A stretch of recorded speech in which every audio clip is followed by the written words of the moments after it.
ముద్ర వేసిన తనను నమ్మిన 10 మందికి దైవంలాగా ఉన్నారు. ఏనాటికైనా తను నిర్దోషిని నిరూపించుకోవాలని ఆశతోనే బ్రతుకుతున్నారమ్మా. అన్నయ్య, నాన్నగారిని ఒకసారి చూడాలనుంది. నీ కోరిక తప్పకుండా తీరుతుంది చెల్లమ్మ. అమ్మా, నాన్నగారు కూడా నిన్ను చెల్లాయిని చూడాలన్నారు. రాబోయే పౌర్ణమి రోజు రాత్రి నాన్నగారిని ఇక్కడ రహస్యంగా రమ్మన్నాను. నిజంగా మీ నాన్నగారు ఇక్కడికి వస్తారా? అవునమ్మా. బాబు, నీకు మేము జన్మని తప్ప ఇంకేమీ ఇవ్వలేకపోయాం. అయినా ఈ అమ్మా నాన్నల కోసం ఎంతో శ్రమపడి ఇంత తప్పిస్తున్నావంటే అది నా బాధ్యతమ్మా.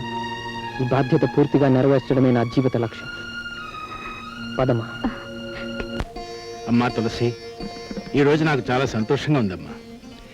తల్లిదండ్రులకు ఆడపిల్లను కన్నప్పుడు కాదమ్మా, ఆ కూతుర్ని లక్షణంగా ఒక ఇంటికి కొడలుగా పంపించినప్పుడే నిజమైన ఆనందం. నా కూతురు అదృష్టవంతురాలు. రేపు పెళ్ళైతే మీ అమ్మాయి అదృష్టం అంతా మాకే వచ్చేస్తుంది. బాగా చెప్పావమ్మా. అవును, ఇంతకీ ఇలాంటి శుభ సందర్భంలో బావగారు లేకపోవటమా? పనుల ఒత్తిడి వల్ల రాలేకపోతున్నానని దుబాయ్ నుంచి ఫోన్ చేశారు. ఈ శుభకార్యాన్ని జరిపించమని మరీ మరీ చెప్పారు. మరీ చెప్పిన తర్వాత మరి ఇంకా ఆలస్యం ఎందుకమ్మా? శుభస్య శీఘ్రం అన్నారు సార్. అన్నారు కాదు, ఇప్పుడు అంటున్నారు, ఇక ముందు అంటారు కూడా. అమ్మా, ఇక తాంబూలాలు పుచ్చుకునే కార్యక్రమం జరిపించమంటారా? ఓ, తాంబూలాలు పుచ్చుకోవాల్సింది నేను కాదండి. అదుగో మా మురళి తీసుకొస్తున్నాడే ఆవిడే. ఏమిటమ్మా మీరు చెప్పేది? మురళిని కన్న తల్లి ఆవిడ. పెంచిన తల్లి నేనే అయినా నవమాసాలు మోసి కన్న తల్లి ఆవిడ. పేరు పార్వతమ్మ. భర్త పేరు శివరాం. అతను ఒక హంతకుడు. చట్టానికి దొరకకుండా సంఘానికి దూరంగా అడవుల్లోనూ కొండల్లోనూ జంతువులా తిరిగే దుర్మార్గుడు. జగన్నాథం గారు, మీరు పొరబడుతున్నారు అని మీరు చెబితే నన్ను నమ్మంటారా? నాకు తెలుసమ్మా. సరిగ్గా 14 ఏళ్ల క్రితం అర్ధరాత్రి పూట ఒక ఇంట్లోకి ప్రవేశించి దయాదాక్షిణ్యాలు లేకుండా ఇంటి ఇల్లాలిని చంపి ఒక పసిబిడ్డను అనాథన చేసి చట్టానికి దొరకకుండా తప్పించి తిరుగుతున్న పరమ కిరాతకుడు మా శివరాము. మీకెలా తెలుసు? ఎలా తెలుసా? ఆనాడు భార్యను పోగొట్టుకున్న భర్త మరెవరో కాదు, నేను. తల్లిని పోగొట్టుకున్న ఆ బిడ్డ నా కూతురు. అంటే ఆనాటి లాయర్ జగన్నాథానివి నువ్వేనన్నమాట. ఇప్పుడు అర్థమైంది లాయర్ గారు. నిర్దోషి అయిన మా నాన్నగారి మీద దోషి అని అబద్ధపు ముద్ర వేసి శిక్ష పడేటట్టు చేసిన న్యాయవాది మీరేనన్నమాట. నీ కన్న తండ్రి కనుక నువ్వు, అతన్ని కట్టుకున్న మనిషి కనుక నీ తల్లి అతను నిర్దోషనవచ్చు. కానీ నాకు తెలుసు, అతను దోషి, దుర్మార్గుడు, హంతకుడు. ఆపండి.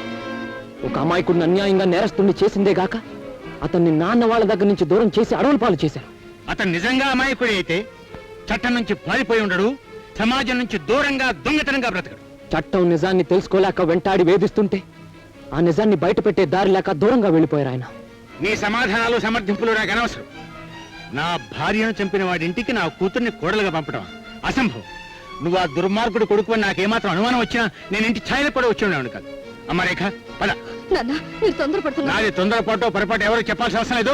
మిస్టర్ జగన్నాథ్, నా తండ్రిని దోషి అన్న నీ నోటుతోనే ఆయన నిర్దోషాన్ని నిరూపిస్తాను. నా తల్లికి జరిగిన అన్యాయానికి నీ చేతులు జోడించి క్షమాపణ చెప్పిస్తాను.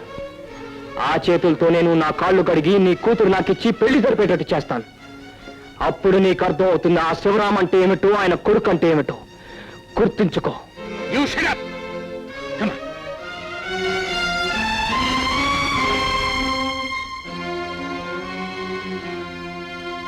మురళి, బాబు మురళి.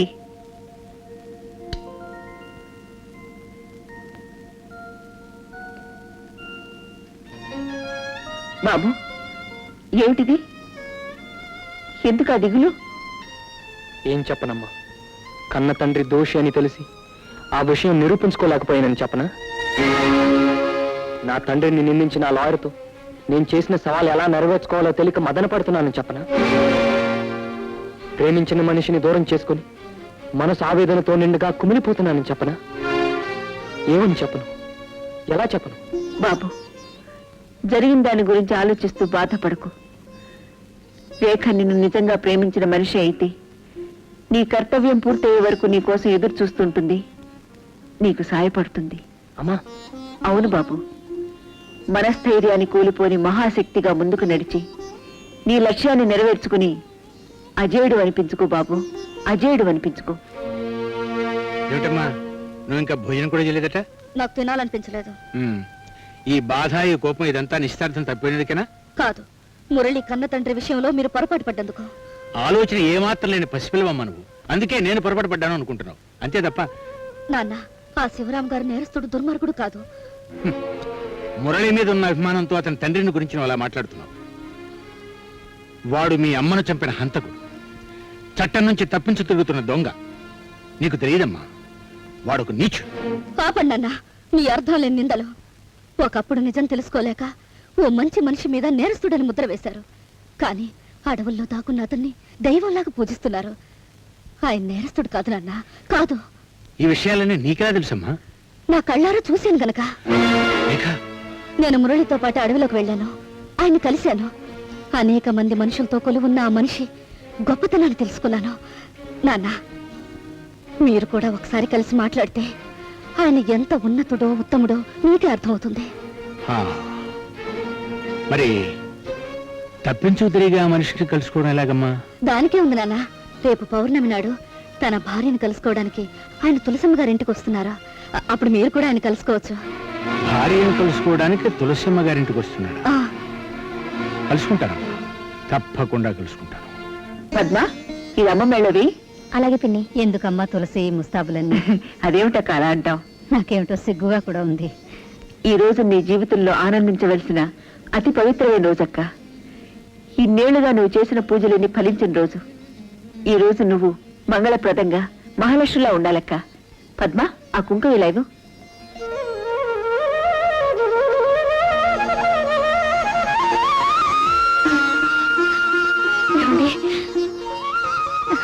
పార్వతి, ఏమండి పార్వతి, నాన్న, పార్వతి, భర్త అనేవాడు భార్యా బిడ్డల బాధ్యతల్ని భరించవలసిన వాడు. కానీ విధి పరిస్థితుల కారణంగా మిమ్మల్ని దిక్కులేని వాళ్ళనిగా చేసి వెళ్ళిపోయినందుకు నన్ను మన్నించు పార్వతి. ఏమండి, అన్యాయానికి పై చెయ్యి, అధర్మాన్ని గెలిపోయినప్పుడు ఏ మనిషి అయినా దెబ్బతినక తప్పదు. తప్పు మీది కాదుగా, మీరెందుకండి మన్నింపు అడగడం? పార్వతి, ఏమండి, చూపు లేని దాన్నైనా ఇన్నేళ్లు మీకోసం ఎదురు చూపులు చూశాను. ప్రతి ఉదయం మెళ్ళోని పసుపు తాడు కళ్ళు కద్దుకున్నప్పుడల్లా ఏనాటికైనా మీరు వస్తారని ఎదురు చూశాను. ఇంతకాలానికి ఆ దేవుడు దయ వల్ల, మన బాబు ప్రయత్నం వల్ల మిమ్మల్ని కలుసుకోగలిగాను. అమ్మా, ఏమండి, ఇదిగో ఇదే పని పాప. నాన్నా, అమ్మా, ఎప్పుడో చిన్నప్పుడు చూశారు, ఇప్పుడు చూడండి ఎంత పెద్దదైందో. పార్వతి, నిన్ను బిడ్డల్ని ఇలా కలుసుకోగలిగినందుకు నాకెంతో ఆనందంగా ఉంది. కానీ ఈ ఆనందానికి నేను నోచుకోలేదు పార్వతి.